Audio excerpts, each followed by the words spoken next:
Boa tarde, a paz do Senhor. Quem vos fala aqui é a missionária Nadir Albano. Hoje é dia 11 de maio de 2025, domingo.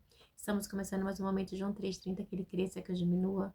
Como de costume, vamos estar orando e logo em seguida vamos estar passando para a preciosa palavra do Senhor, amém? Meu Deus, meu Pai, em nome de Jesus, nessa hora da sua santa presença, pedindo perdão pelas minhas falhas, pelos meus pecados que são em número. Meu Deus, eu apresento o meu lar, a família, o ministério, o chamado, todos têm confiado na minha pessoa. Apresento também, meu Deus, a vida desse irmão, dessa irmã que vai estar do outro lado ouvindo a ministração dessa palavra. Se eu posso estar alcançando, guardando, libertando, livrando, cortando laços, quebrando laços, desfazendo toda a barra das trevas.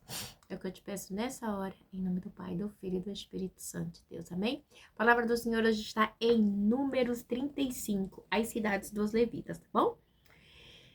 Nas campinas de Moabe, junto ao Jordão, frente a Jericó, o Senhor disse a Moisés: ordene aos israelitas que da herança que possui, dê cidades para os levitas morarem. Meu Deus, meu Pai, em nome de Jesus, essa é a sua santa e preciosa palavra. No momento, João 3,30, Senhor Deus, que o Senhor cresça, que Deus Pai, Deus Filho, Deus Espírito Santo de Deus cresça, e que a missionária Nadir Albano, Ramanda Suda e Comunidade desapareça, porque o objetivo do canal é pregar simplesmente a palavra do Senhor, limpa, pura, clara, como ela é, em tempo e fora de tempo, para mostrar na Kandasuremide como a grandeza do Senhor.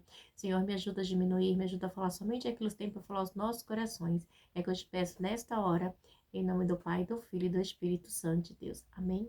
Amém? A palavra de Deus vai dizer assim, as cidades dos levitas, né? Porque a gente sabe... Vamos, já quero falar, né? Vamos lá. As cidades dos levitas. Na campina de Moabe, junto ao Jordão, frente a Jericó, o Senhor disse a Moisés: ordene aos israelitas que dê herança... Meu Deus, essa caneta já foi. Desculpa, tá, gente? Peraí. Ordene aos israelitas que da herança que possui, dê cidades para os levitas morarem, e dê-lhes também pastagem ao redor das cidades. Vamos lá. Assim eles terão cidades para habitar e pastagem para o gado, para os rebanhos e para todos os seus outros animais de criação. A gente sabe que os levitas, eles não tiveram herança, não tiveram terra, porque o Senhor tomou ele para si. A gente já estudou sobre isso. Mas aqui o Senhor pede, né, que eles possuem, né, partes, né, que eles deem cidades, né, para eles estarem morando. Não, vamos dizer assim, um país inteiro, né, mas uma parte, tá, de uma cidade. Um exemplo, tipo São Paulo, né, uma parte de Araraquara, uma parte de Campinas, né, uma parte de Campo do Jordão, para eles estarem habitando, ok? Então, aí ele vem assim, por quê? Porque eles tinham pastagem também, eles tinham os animais, né? Então a gente sabe, porque quando teve a divisão das terras, né, eles não tiveram parte. A gente pode ver isso em Números 1:47, tá lá, se vocês quiserem ver, vamos dar uma lidinha no começo do livro de Números? Vamos lá? Vamos lá. A gente tá no finalzinho já, quase terminando o livro de Números. Vamos ver aqui para vocês entenderem o que acontece aqui. Diz assim, ó, 47. A função dos levitas, tá? A família da tribo de Levi, porém, não foram contadas juntamente com as outras, pois o Senhor tinha dito a Moisés que não faça recente da tribo de Levi, nem relacionamento entre eles e os demais israelitas. Em vez disso, designa os levitas para como responsáveis pelo tabernáculo que guarda as tábuas da aliança, por todos os seus utensílios e por tudo que pertence a eles, tá? Eles transportarão o tabernáculo e todos os utensílios e cuidarão dele e acamparão ao seu redor. Depois a gente vê, né, que mais para frente eles foram divididos, né, em partes, né, a tribo de Levi, dentro da tribo de Levi foram divididos em 3 partes, aliás, foram 4, tem a parte que Arão como é o nome dele? Arão e Moisés cuidavam da parte diretamente de dentro do tabernáculo, né? Aí tinha a parte que foi dividida entre os Gersonitas, ai, gente, deixa eu achar aqui, pera aqui, só um minutinho. Então, a igreja, que aí tá em Números 4, tá? Que eles foram divididos entre os Gersonitas, os Meranitas, os Meranitas e os Coatitas, tá? E a parte que ficou também para Moisés e Arão, ficou norte, leste, sul e oeste, tá? Então, era isso, tá bom? Que foram divididas. E aí, a gente vê, né, que aqui Deus pede para eles terem, vamos dizer assim, cidades, tá?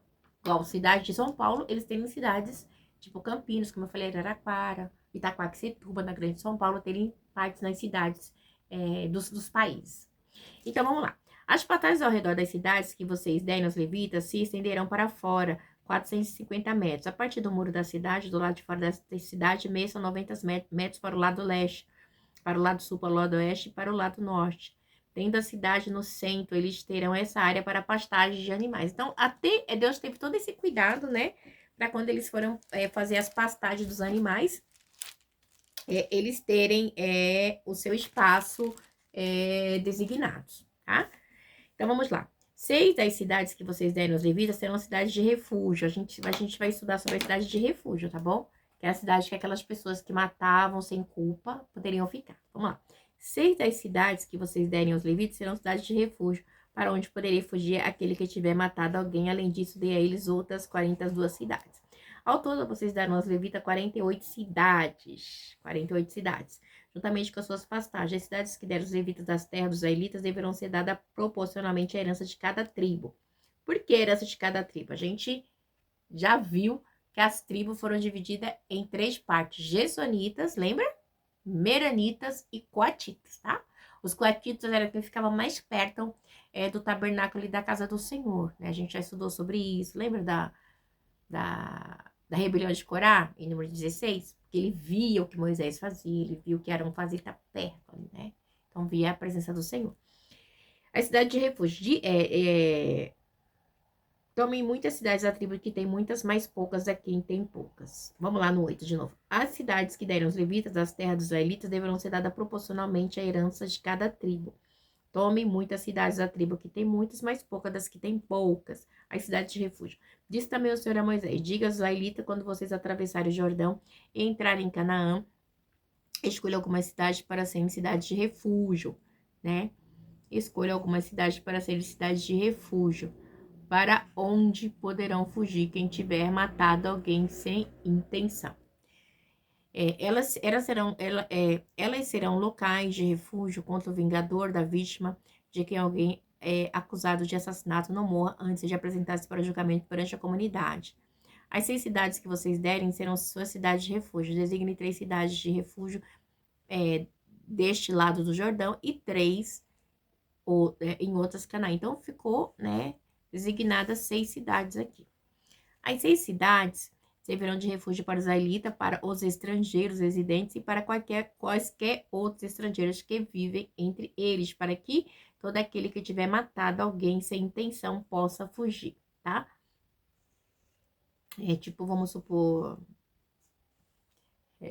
uma prisão aberta, né?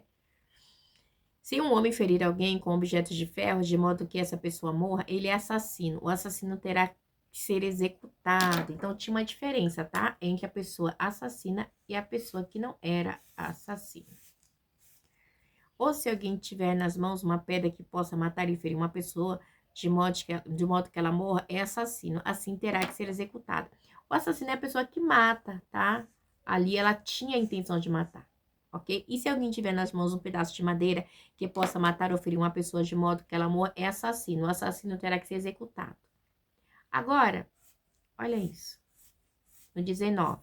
O vingador da viúva matará o assassino quando encontrar ou matará. Então, assim, era dente por dente, olho por olho. Se alguém com ódio empurrar uma pessoa premeditadamente, tudo que for premeditadamente, ok? Ou atirar alguma coisa contra ela de modo que ela morra, ou se com hostilidade der-lhe soco, provocando a sua morte, ela será hostilidade também. Ó, são palavras fortes, tá bom? Sentimentos que a pessoa premedita, coisas que a pessoa faz antes, pensa antes de fazer.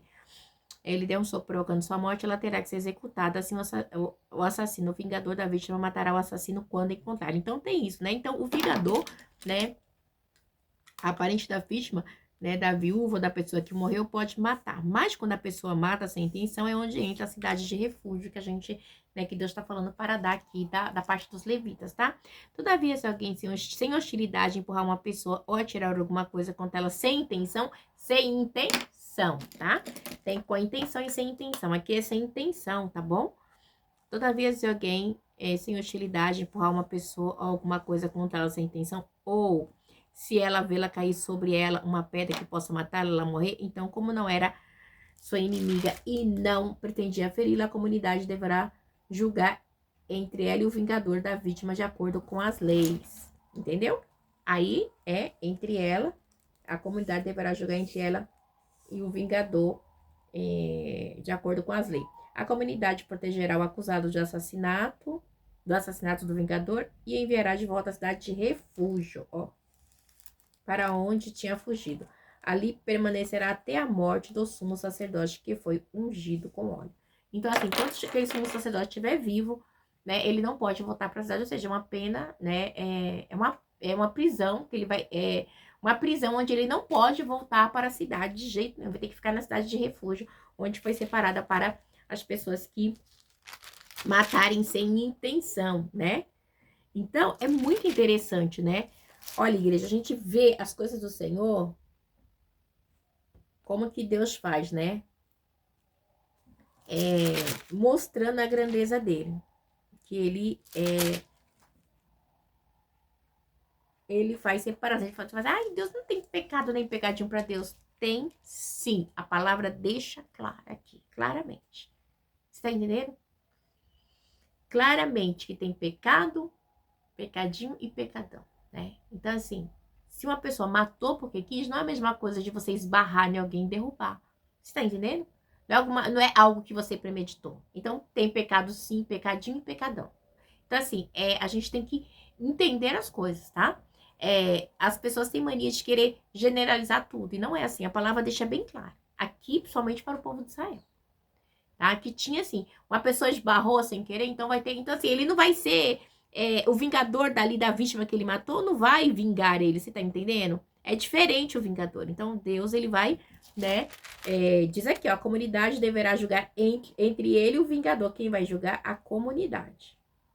Ok? Da vítima, então é diferente.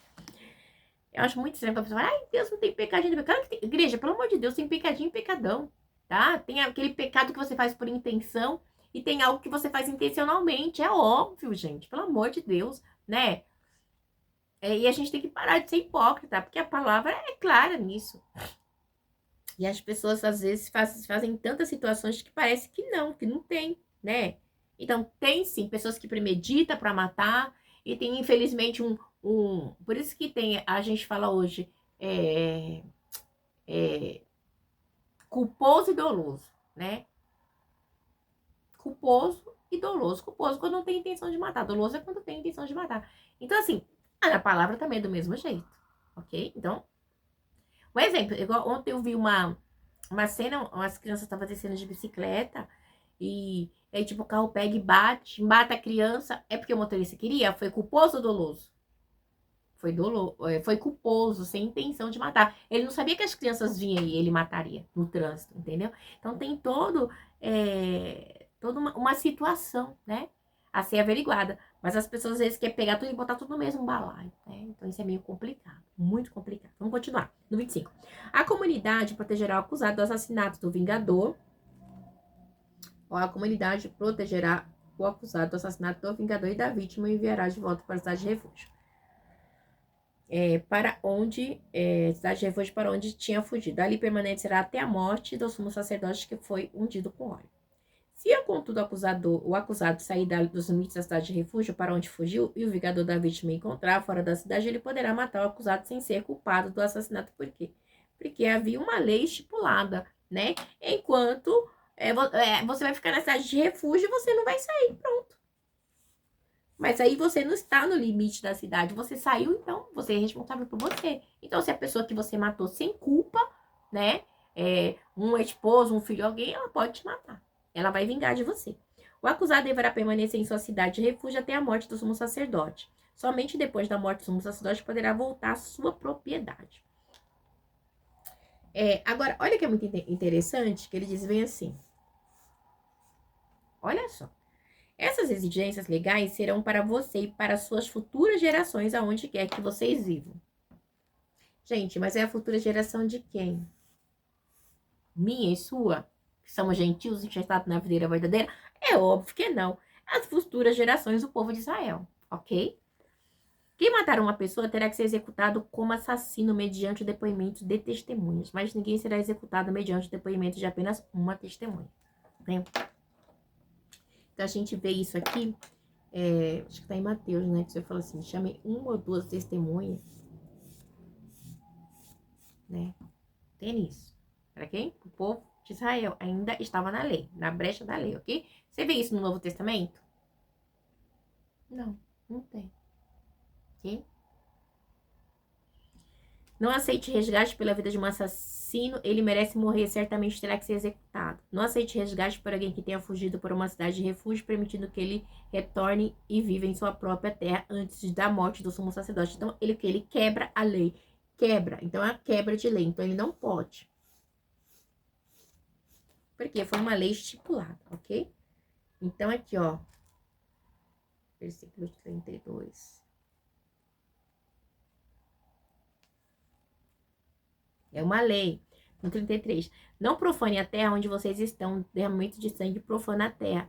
E só se pode fazer apropriação em favor da terra em que se derramou sangue, mediante o sangue do assassino que o derramou. Então, lembra? Dente por dente, olho por olho, tá? Não contamine a terra onde vocês vivem e onde eu habito, pois eu, o Senhor, habito entre os israelitas. O que acontece? A gente sabe que, quando fala aqui da terra, quando Caim matou Abel, o que o Senhor falou para ele?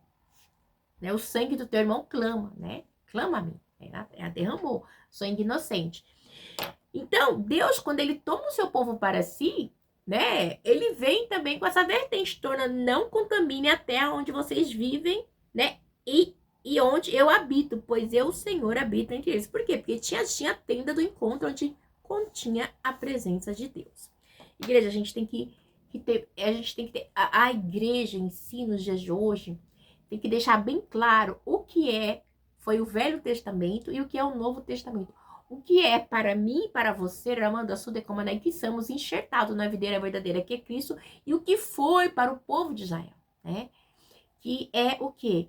Que é simplesmente, né? O Velho Testamento é a prefiguração, é a lembrança, aquilo que viria de ser, né? Vamos dizer assim, antepõe a vinda de Cristo. Então, para um povo escolhido, que Deus separou para si, mediante todo o povo, todos os povos, Deus escolheu o povo de Israel para si, né? Como povo seu. E aquele povo tinha que obedecer as leis e a regra, apesar deles não ter conseguido cumprir, a gente sabe disso, né? Que eles não conseguiram, né? Então a gente vê as pessoas colocar muito peso, muito jugo sobre as pessoas, e isso não é legal, né? É igual a igreja. Às vezes a gente vê umas falas, umas coisas assim, e quando você vai ver na palavra, a gente tem que falar, gente, lê o título, para quem que é, né? Porque não encaixa a mim, a você. Por favor, né? Não queira a todo custo querer entrar no Velho Testamento, porque não tem lógica. Não tem. Cada vez que você tenta entrar no Velho Testamento, você mata Cristo. Mais uma vez, né? Porque os judeus não aceitaram Jesus. Por favor. Né? Que o Espírito de Deus possa falar melhor os vossos corações, tá bom? Deus abençoe vocês. Tenha aí um dia das mães abençoado, tá? Hoje é um domingo, um dia das mães. Que Deus possa abençoar vocês, né? A minha mãe vai almoçar comigo, os meus 4 filhos, e a gente vai estar aqui, meu padrasto, meu esposo. Vamos estar almoçando em casa, né? E assim vamos nós, né? Deus abençoe, fique na paz. Igreja, a gente almoça. Ai, Jesus. A gente nem almoça, a gente janta. 4 horas da tarde, né? Porque a gente entra na cozinha e esquece. Deus abençoe, fica na paz.